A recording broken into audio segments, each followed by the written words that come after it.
সারাদিন থেকে কাজের লোকেরা ধান নিয়ে আসার পর এই যে সন্ধ্যার পর অটো চলে আসছে, এখন ধান মাড়াই করা হবে। এই যে কাজের লোকেরা ধান মাড়াইয়ের জন্য প্রস্তুতি নিচ্ছে। এখন বাজে রাত 8টা। তো এখানে লাইটের ব্যবস্থা আছে, এই জন্য রাতের বেলা ধানের কাজ খুব একটা সমস্যা হয় না।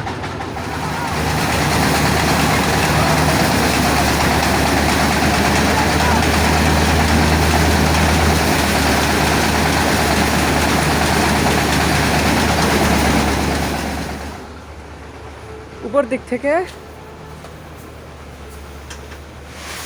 হ্যাঁ ওই দিক থেকে থেকে দেখা, উপর থেকে না রাখলে ধরবে না, বুঝছেন?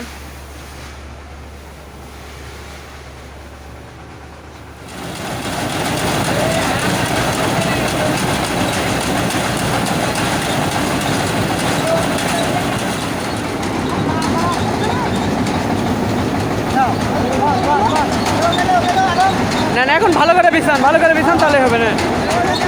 আমাদের ধানের কাজ আজকে দিয়ে মোটামুটি শেষ। এখন কাল থেকে খড়ের কাজ শুরু।